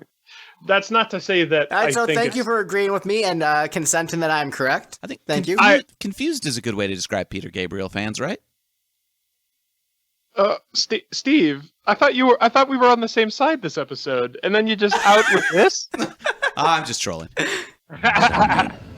But this was my number 1 on the album. I Yeah, it was my This number is your- 2. So we're like, Gavin, we're like seeing eye to eye on this great shoegaze masterpiece. Yeah, this is one of the 4 songs above the Billy Corgan's Nipples, the B-Nips barrier. And it seems like I called the top 4, though not in the order that it's coming out in. But this song is like really good. Well, yeah, it's basically a Peter Gabriel song. You keep saying that. I don't think you. You keep saying You that sure you word. just have I don't think to- that word means what you think it does. Yeah. Peter Gabriel, he's the singer for Quiet Riot, right? Yeah, there you go. Rock and roll. Oh wait, no, that's Naughty Holder. That was a joke that only I got, but thank you. I didn't. I was making a Naughty Holder joke. Yeah, no, I said I'm the only person who got that Oh. joke. You and Nick Jones. Right. Because I'm sure Nick Jones will listen to this REM episode. I could see him getting down to like some underneath the bunker. I think he's still angry at me for saying I'm not that into Stone Temple Pilots. Oh. Hey, I'm not either. Oh. Look, I like songs that I can remember what they sound like this shoegaze masterpiece we're discussing. I've Been High. Which It's a actually good does song. sound like it would be a Stone Temple Pilots song name. Oh. But yeah, Straight Edge Greg thinks this song is cool. It's Straight Edge Greg loves drug references. It's a catchy song with a really great, excellent vocal performance. The vocals sells this song and fits in really well in the Genesis-esque soundscape that is being, done by the band here. So, yeah, it's great. I love it. Greg, I'm. That's right. You liked Calling All Stations. This is where your Genesis. Okay, I get it now. I mean, it's no Invisible Touch, but Hey, The Brazilian is a phenomenal song Yeah? from that album. That's What I would say is I've Been High is the Congo of the REM catalog. I don't know. I'm thinking Beach Ball is closer to that. That's fair. Yeah, I've Been High. I like it. Victor, what do you think about this one? Am I insane? You guys can remember this? This song is pretty boring, and I've opened up to it a lot more since I thought you liked this album. I fucking forgot. I forgot this whole album is boring, and when I said that, this one though does do the minor to the major. What is that? A fourth up? minor fall to major lift. So yeah, it does that. It's technically not that, but you get the idea. It does the same thing as Summer Turns to High. in that one part that's good. But this is a good tune, though. This song has a terrible bridge, is boring, and I can't, like... You like this album, right? Yes. This song is boring, but I like it, and it's bad, and I like it. That sounds like me on a lot of Kiss episodes. Like, this is a bad song, but I still like it. Because Lonely is the hunter. I'll admit, like, has opened up to me with further listens, but to put it so high in the rank, I don't get it. This is this one is actually a song compared to a lot of the. It's not an outro. Later, yeah, this has various bits that work together to create the illusion that I've heard a song, unlike something like Chorus in the Ring or Saturn Return. Or okay, Saturn Return I'll give you. Can I just say that this episode has been a magical, unique experience for this show, where I've not experienced like an awkward train wreck like this ever on our podcast. And I am just fascinated with the emotional energy going on in this conversation.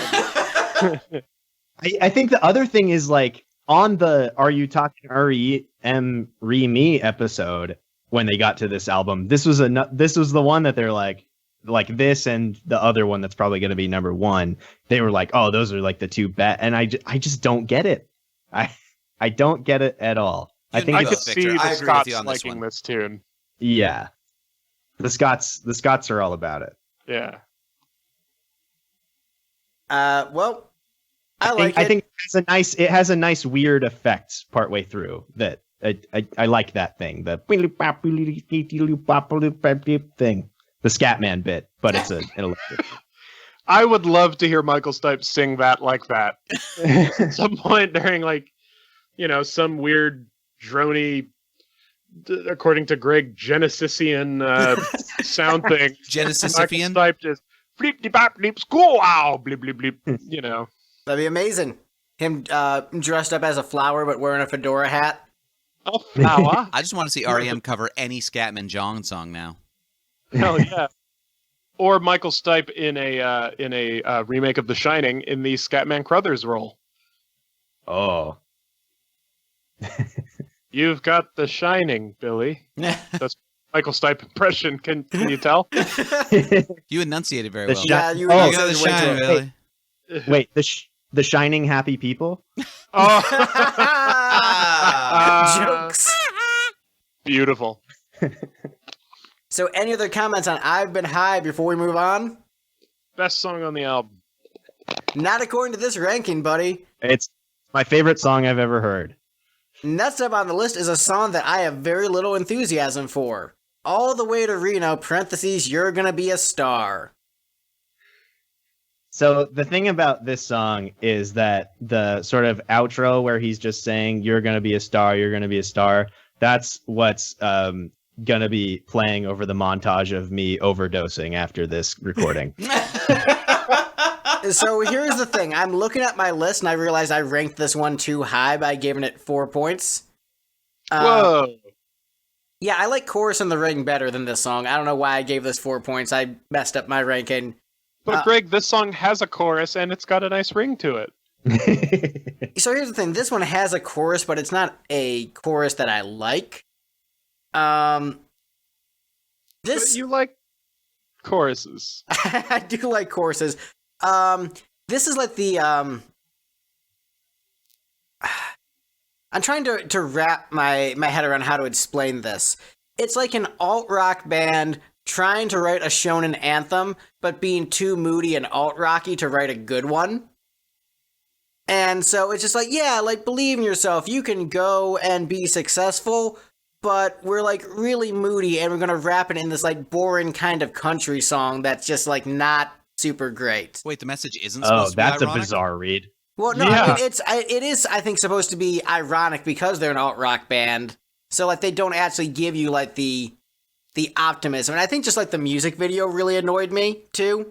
I haven't seen that's that. what you get for watching a music video. Well, because they're showing a bunch of teenagers at a high school, and REM is cool hanging out with the kids. And I'm like, man, kids in 2001 do not want to be hanging out with you old ass dudes in REM. They don't give a shit. How you do, fellow kids? Like, I think just I don't know, that just felt like this song feels entirely disingenuous. And I think that's maybe why I don't like it. It feels really disingenuous on every level. It feels like a single. It feels sarcastic. And then with that video, that's just like another layer of being disingenuous on top of it. And so I'm just like, I didn't even know there was a video for this. Yeah. Directed by Michael Moore. Adding another layer of insult to injury on it. Greg, don't bring this back to you know what. But yeah. We have to edit out half this episode already. What I will say is I'm just look, I recognize it's like one of the catchier songs on, but I don't particularly like it. I've only got one thing to say about this particular song. One last time, everybody. Hit the the drums, drums, Joey. I appreciate you all humoring me. I mean, isn't that what we're doing for Victor on this episode? I would not call this humoring so much as bullying. So are we going to get reported for cyberbullying now? Maybe. We deserve it. Haha, you nerd. You like Reveal. Give us your lunch money. Nerd. Why can't you like one of the cool albums like Fables of the Reconstruction or Monster? That is the nerdiest Oh, I am point so I've excited ever for a Monster episode. I'm just imagining like some middle schoolers bullying some kid for liking Reveal, and then say, "Why don't you like Fables of the Reconstruction, you nerd?" Come on, Wendell G. That's such a great tune. Or like Maps and Legends. I keep wanting to say Atlases, but that was like some tinkly math band. You know, a lot of tapping and doodly doodlies. Maps and Atlases. Aren't you in a prog band? That's the technical. No. He's the drummer. I'm in a band that has been graciously adopted by the progressive rock audience. You guys just like did the whole video where you like played a bunch of musical games with the jazz musician. Oh, with Adam? Yeah. Oh yeah, he's great. We went to school with him. We went to school and hung out with jazz musicians, but we're not like mathy. Hey, We went to Prague High together. yeah. But we were the rebels of Prague High. We cut class and things Look, we were the rebels of Prague High. Sometimes we played in 4/4, because fuck the system, man. I mean, sure. The last concert that I saw was King Crimson, and yeah, it was amazing. But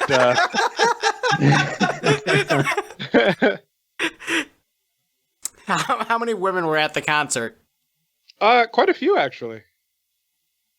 You know that Sad Dads of Bieber blog that existed for a while, Greg, where it was just like photos of the sad dads at the Bieber concert? You know, this sad wives of King Crimson.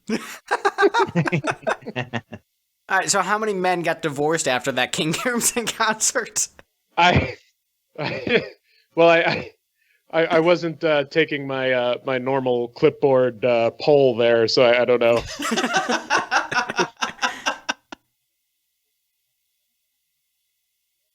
So speaking of songs with zero sex appeal, back to All the Way to Reno. Are there REM songs with sex appeal?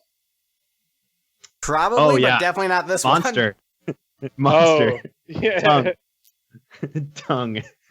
Oh, I know that one very. See, my knowledge of Monster is like I've heard the album, but then I just kind of listened to What's the Frequency, Kenneth, like a bunch. I just flipped I over don't to their know. I don't know if we discography want to page. get into this. They have a song called Star 69. That's Oh, that's the a good sex point. number. That's pretty hot. Nice. So yeah, All the Way to Reno. It's such a good song that I'm the only one who's actually commented on it. Other than Hit the Drums, Joey. It's my lowest ranked of the good songs on this album. Like, and So it's the King of the Nighttime World of this album? Well, wait a minute. You're insinuating that that's the wait, what's below King of the Nighttime World on Destroyer? I don't know. I'm just saying random things to annoy you. Oh, okay. They did a song called Animal. If that's a Scorpions cover, that's probably pretty sexy. Probably. Or what was come on, John Lydon, not Public Image Limited, but he guested with another group and he did a song called Animal, where it was just like a techno beat and then Johnny Lydon screaming, "I'm an animal!" Oh, wait, over and over. All Was the way that to the Reno Maroon is such 5 a one? good song. We can continually talk about it. Bang and Blame. That sounds like a sexy REM song. Do we have any thoughts on the song? Should we just move on from it? I like once had that one song of a the- lot. Talking about this great song. I once you. had one of the best and strongest orgasms of my life while listening to Cahotek. I was alone in a dark room. And All right. So we're not actually going to talk about this song. I think Victor started trying, but then we all interrupted him because we're bullies. Michael built a bridge. Michael tore it down. I climaxed. All right, Victor, what do you have to say? Then give us your lunch money. This is another song that I appreciate the narrative of, kind of the ambiguity of, is this person actually going to make it, or are they making a terrible decision right now? But kind of, Yeah, like why are they doing hair metal? That's a terrible idea. but they're sort of enjoying the moment of having dusted the non-believers and on their way to being a star. Like, so we don't necessarily get whether that happens or not, but it just sort of sitting in the kind of the period before that's actually decided. And I think that's an interesting angle for a song, and I appreciate the sound of this one, and I really love the outro section. All right, I think we're done with this one. So next up on the list, we have The Lifting, coming in at number 2.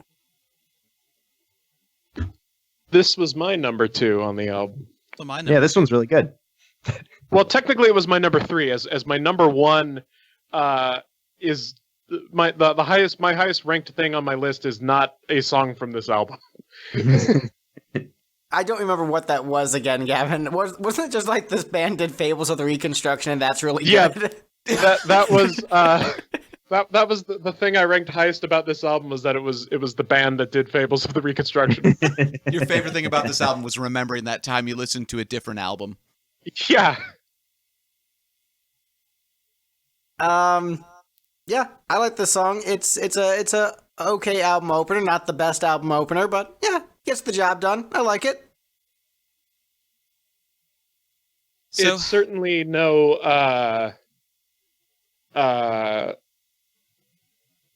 I fell asleep and read just about every paragraph. What's the name of that song?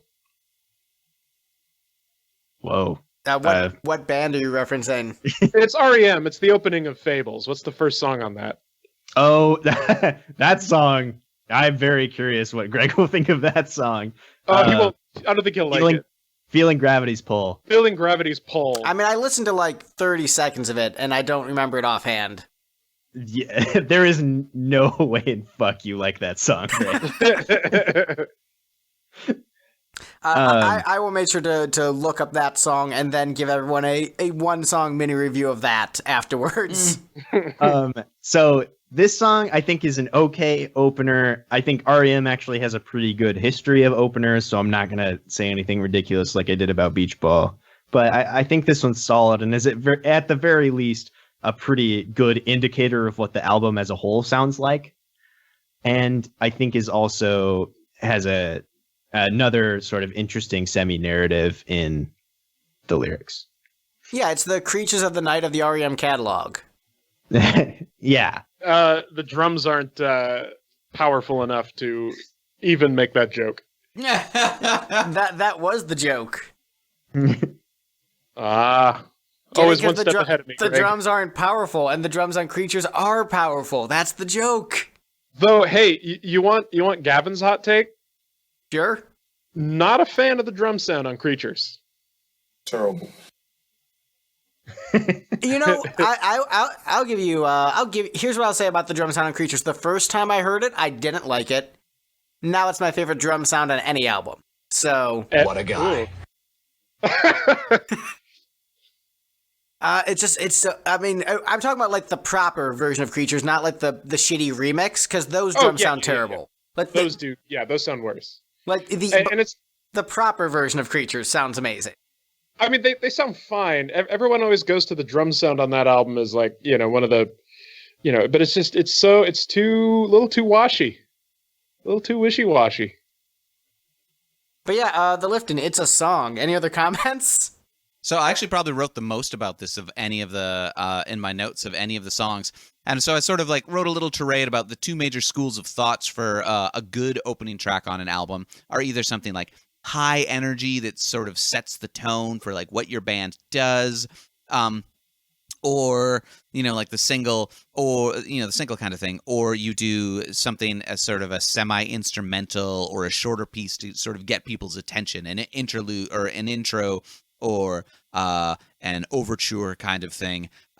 This song is trying to be the former of those, where it's a high energy up tempo song, but it's just like a bunch of swishy ride cymbal bullshit, and Joey is, I guess, technically hitting the drums, but only barely. That said, I did rank this second from the top because he is at least hitting the drums.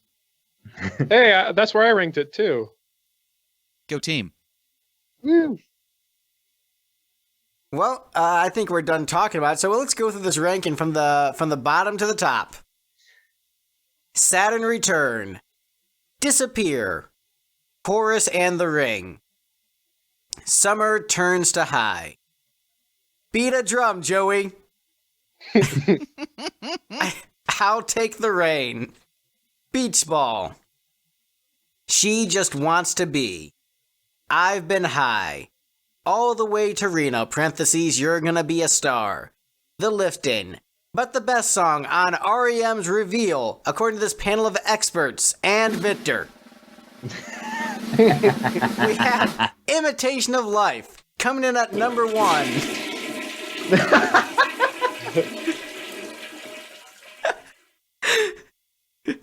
You're so mean. Technically, that was Regdar being mean that time. But I don't disagree. This is a great single. Like, this is legitimately a great, great, great song. Maybe not S rank, but like A-. Yeah, it's good. I think this song is decent. On a better album, I think it would have been pretty middling, but on this album, it is the standout one. Yeah, I mean, it's the most up-tempo, it's the catchiest. This is actually very clever lyrics. As a musician who is trying to, climb up the social ladder and be in a successful band, and then, ultimately failing because, that's what most happens to most bands. But as you attempt to succeed, you can't make it look like you're trying too hard because that's uncool. Like, you have to act like, nah, this is all totally easy. I just get good gigs and album sales totally effortlessly because I'm just so talented. Just hopped in that car and drove to Reno and made it happen. Yeah, just everything fell into my lap without any effort. I just was, born to, have these great things happen to me through divine right. Hail and kill, hail, hail, etc. And I think that's actually a stance that's, very alt-rock and cynical, but it's the kind of cynical alt-rock that I actually think is intelligent and poignant, and so that's why I like it. Like, when alt-rock is actually, like, digging deeper and saying something deeper, it's some of the best music out there.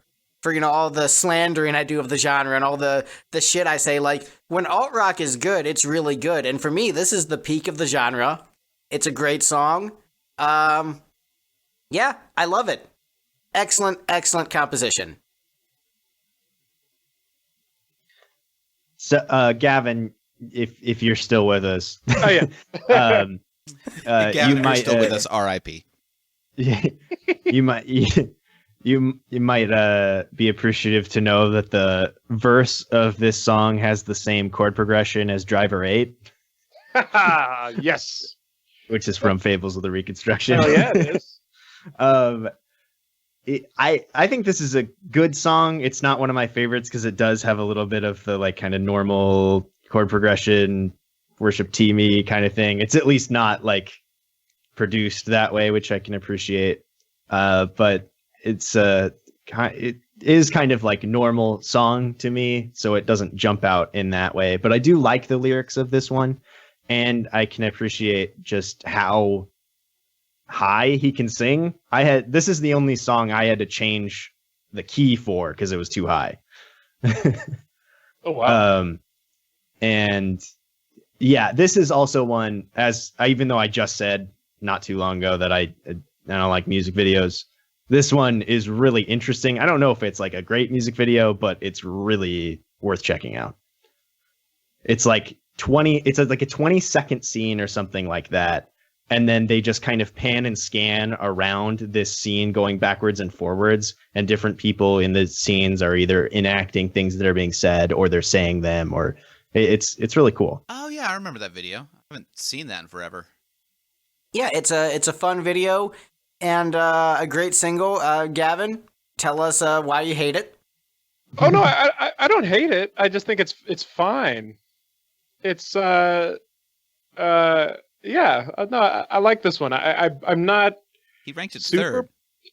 Yeah, that's above the Phoenix threshold, like, I'm right? not like super enthused on it. It's good. It's better than Billy Corgan's nipples. Yeah, but it's not as good as I've Been High. On a scale of like Pistachio and Bentley to Billy Corgan's nipples to I've Been High to actually being high, somewhere between B-Nips and I've Been High. Yeah. Yeah. All right. Well, that's our episode, ladies and gentlemen. Now's the time where we go around the panel and talk about if we were happy with the ranking or surprised by it. Did you even record this? No, we actually didn't record anything. We were actually just doing this to bully you the whole time. I fucking knew it. Now Venmo me your lunch money. So let's have Victor go last. Was I happy with the ranking or surprised by it? Not surprised by it. Mostly happy with it. Yeah. I was surprised with how much Gavin didn't like this album. I wasn't surprised that Steve didn't like it because he's, it's slow and boring. I don't like. It's not even slow. It's just boring. I don't like slow and boring unless it's, a band where I own the entire discography and then I've, Stockholm syndrome in myself into thinking that Machina 2 is a good album. Hey, shut up. Jerk. Rude. I think One for All is a good album. So, good, except yes, for Steve, vocals. how does this rank against One for All? Wait, which one's One for All again? The Peter Criss album we did 2 episodes on. We began with Peter Criss Mpreg. Oh, it's not as good as a Peter Criss Mpreg, no. It is better than the album itself, though, yeah. Okay. Like, as I said at the beginning, like, the vocal melodies on this album are consistently very good. Like, I was listening to this album and found myself humming along very frequently because they're good hooks. It's just not, the album doesn't justify it. Were you humming all the way to Reno? The song? Yes. Yeah. On my way to Reno? No, I don't think I've ever been. Yeah. Had you written on directions? Do you know the way to San Jose? No, but I got Google Maps, so I can look it up. Nice. So, Steve, were you surprised by how much you didn't like this album? Yeah, I went into this thinking I liked REM. No, but yeah, I was like looking forward to another REM album. I really enjoyed the last one, like actually like diving deep in on one of their, like a band I had some passing familiarity with and knew I kind of liked their music. Listening to one of their albums all the way through, I was like, oh yeah, there's some really cool stuff on here. I like this a lot, and I was hoping for a similar experience with this album and was disappointed. So when it comes to like, Am I happy with the ranking? No, because it happened. Well, do you think there's a potential that this could be like an Adore, where it might grow on you if you were like if you listen to the entire catalog eventually? Do you think this one could eventually grow on you? I mean, I guess maybe like in a Stockholmy kind of way, but yeah, like I don't doubt. Probably not really. Like I might get more used to it. If this were playing in the background, it's not objectionable music. It's just like I'm not excited about this it. or pop punk Christmas covers. I mean, yeah, this probably. There you go. High praise. There you go. Better than Christmas music. So, Gavin, were you surprised with this ranking, and also how much you didn't like the album?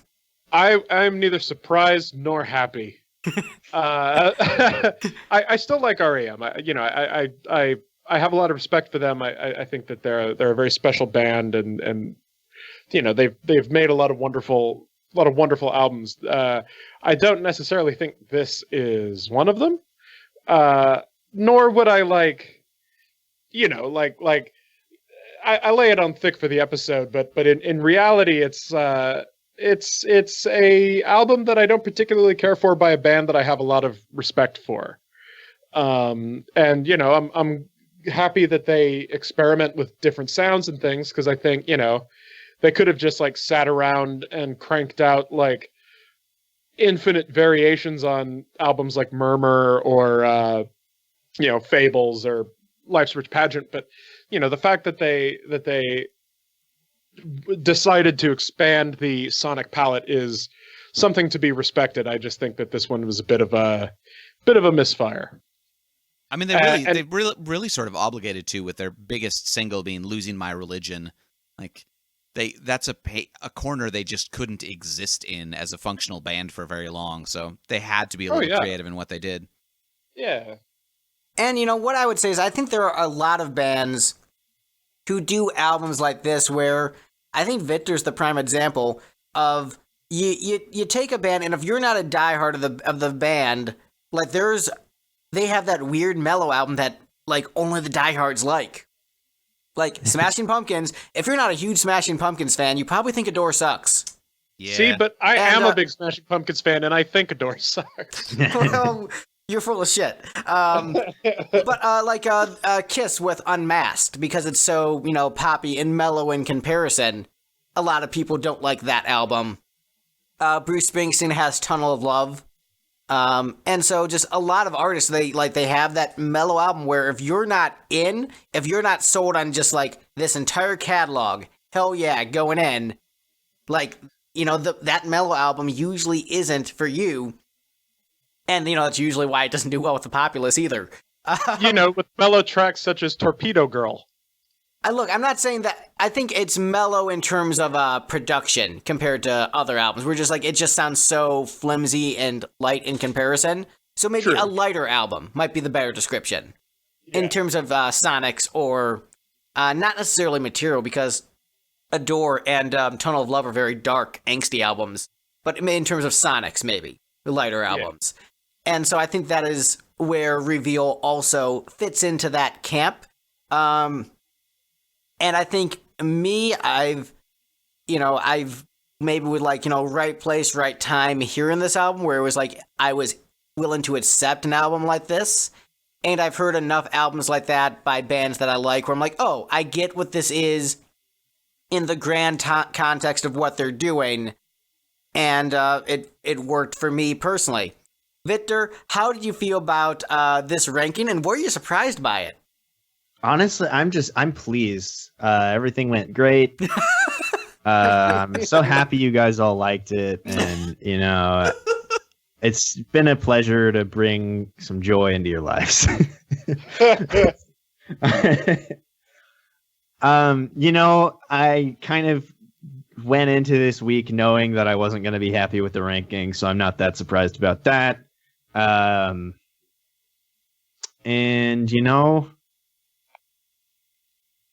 It's everything's great.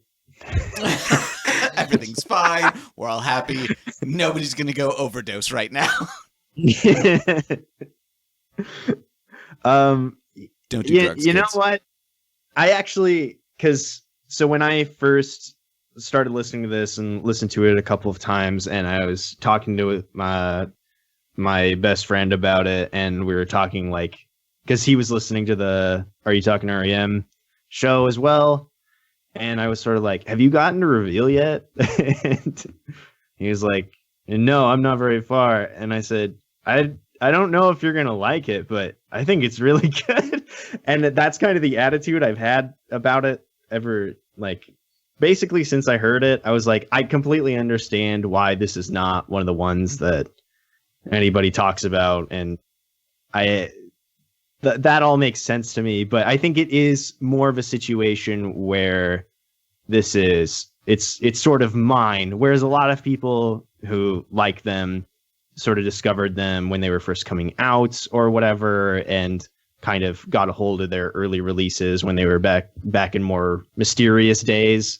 And this is just one that was mysterious to me because it was so overlooked by the populace that when I picked it up, it was kind of like me discovering a little thing just for me, which clearly that's what it is.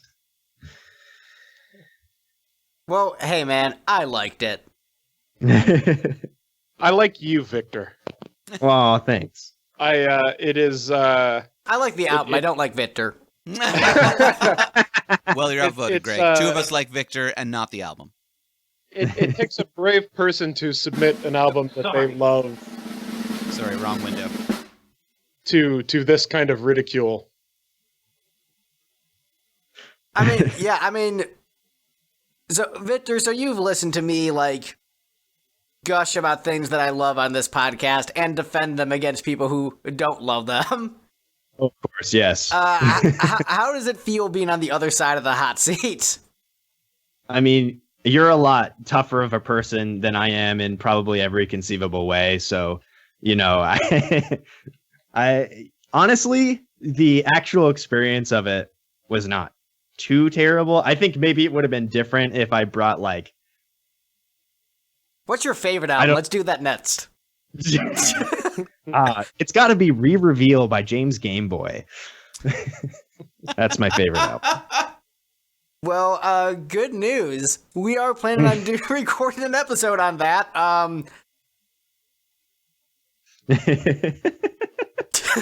No, I'm looking forward to that too. I think honestly this is going to have been more painful than that. But, you know, at the same time, I've been wrong about a lot of shit today, so.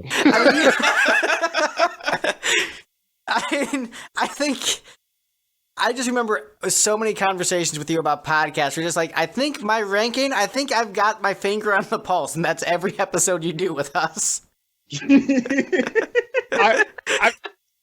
I can relate to that. I've especially in a lot of the earlier episodes I was on, I would submit my ranking and think, yeah, this isn't a controversial order that I've put these songs in, and without fail, I was, you know, every single time. Yeah. Well, I think the metric for me is basically whatever song I put right in the middle ends up being number one, which I think has been pretty consistent, except for maybe on Life Search Pageant.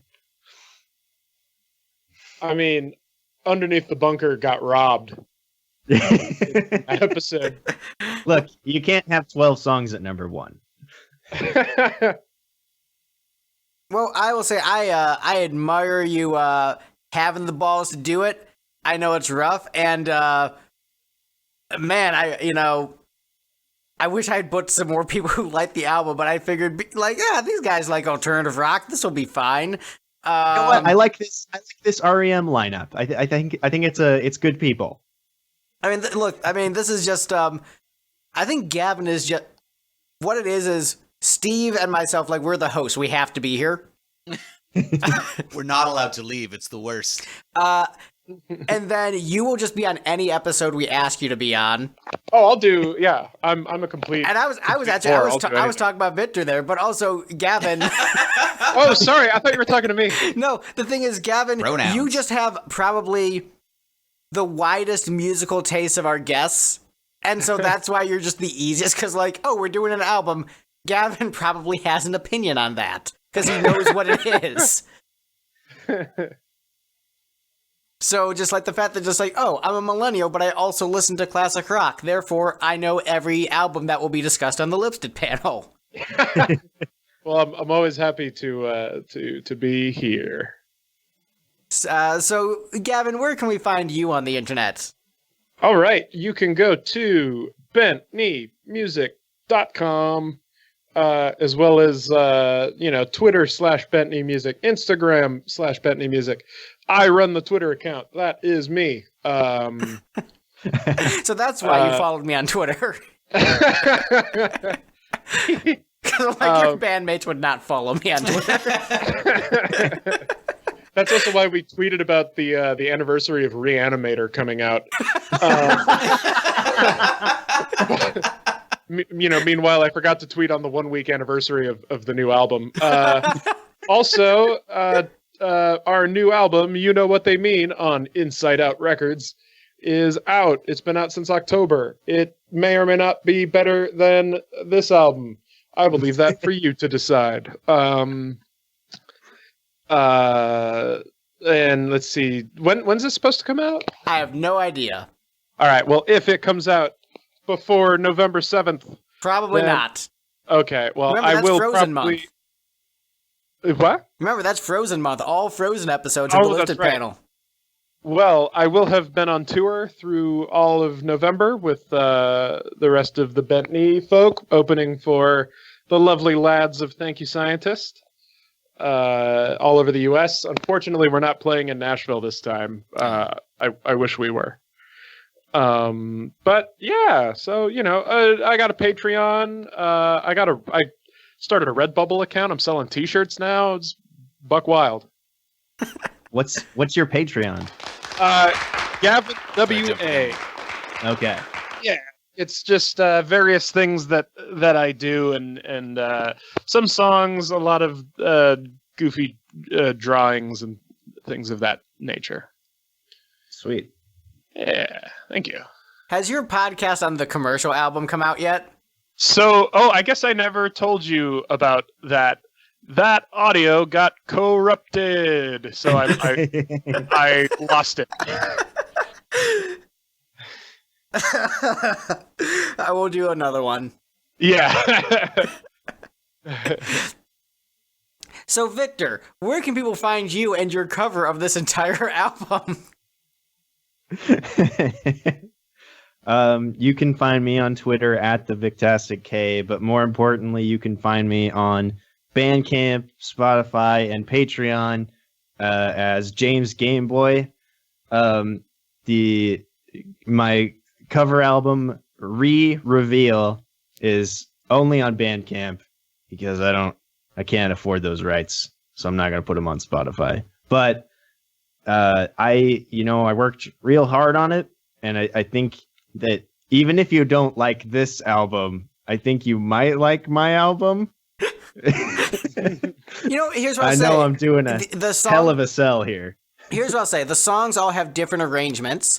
So I think as a musician, bare minimum, you can appreciate the craft of someone taking a song and giving it a completely different arrangement, but not losing any of the great vocal melody that was there in the original.